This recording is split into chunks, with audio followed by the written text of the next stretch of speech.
I will be reviewing to you part 2 of the 1/100 master grade scale RGM-79C GM Type C, or the GM Kai ground deployment version.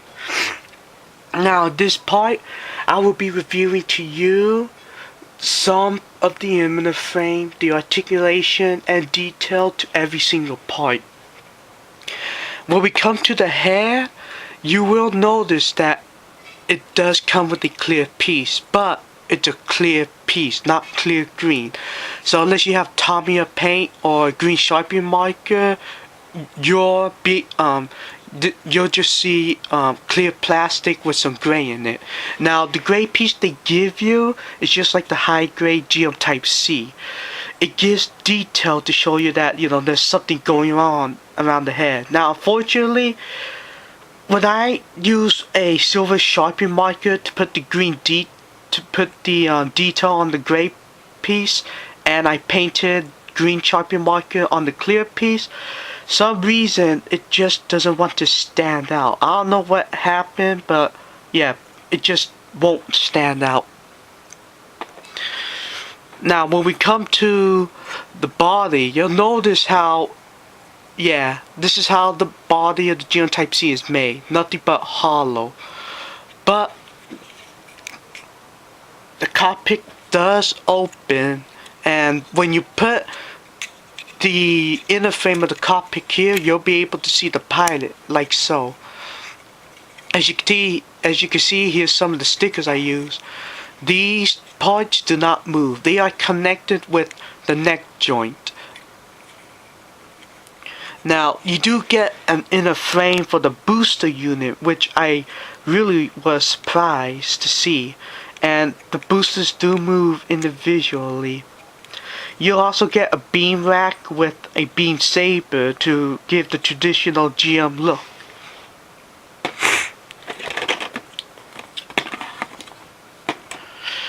Now this is what's gonna go inside the GM Type C. As you can tell, I use some gray Sharpie marker just to give some finish detail, and yeah, that's not a lot, but anyhow, you can see the pilot in there.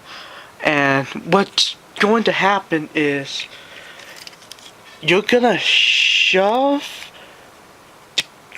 it inside there, and then on the waist armor there's two pegs there, and underneath here are also two pegs. So you're gonna pretty much put it down like so, and then you put the main body on top. Now for the waist armor, the front skirts do move independently. They are on a ball joint.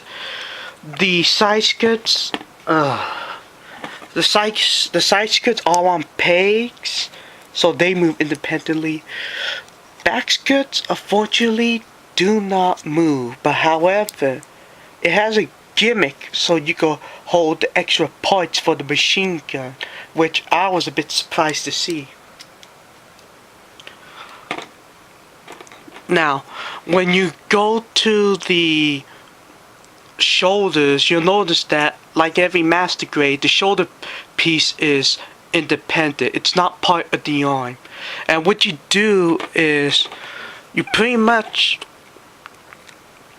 have to put the shoulder armor with the peg to put in, and then you slide the arm in. That way, when you peg it in, both pieces are together instead of separated.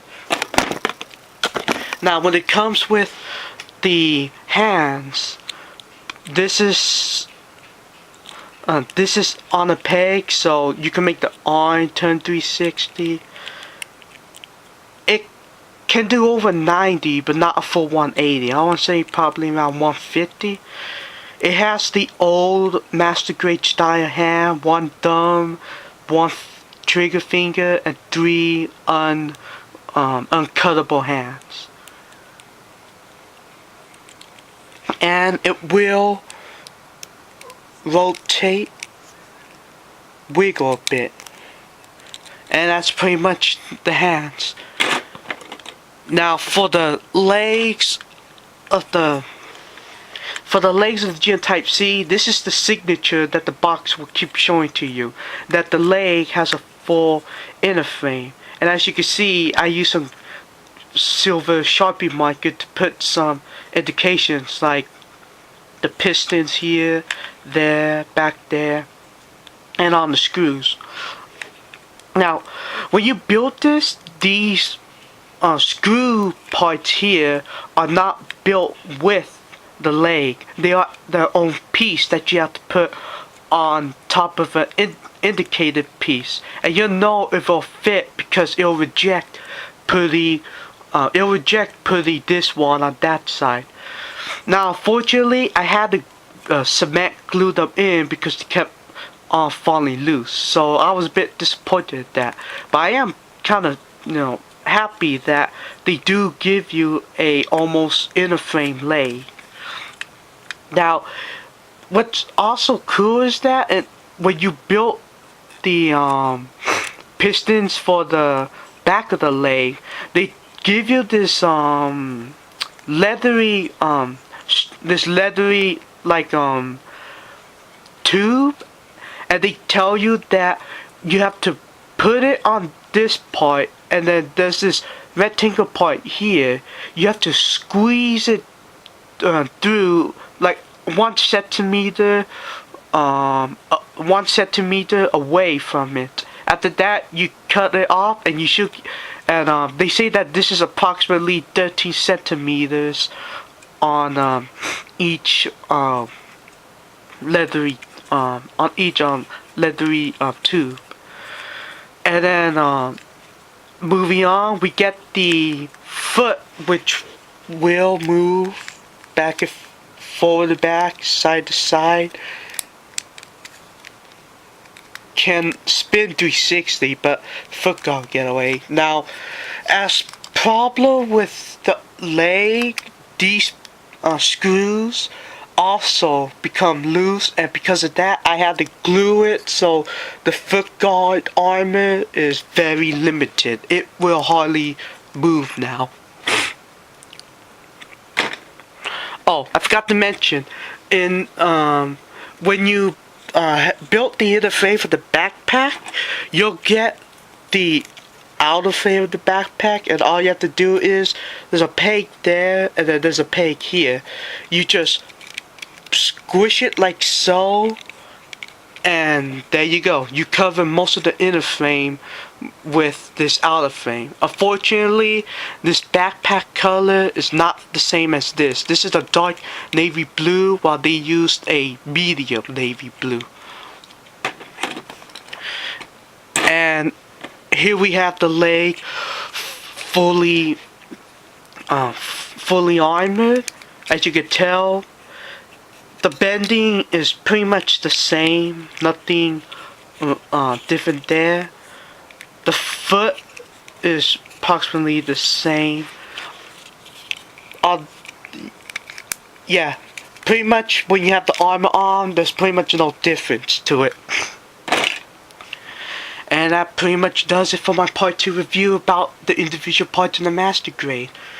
I hope you enjoyed the review, and stay tuned for part 3 where the mobile suit will be assembled and we finally discuss the overall articulation and the verdict on whether or not you should get it and do I like it.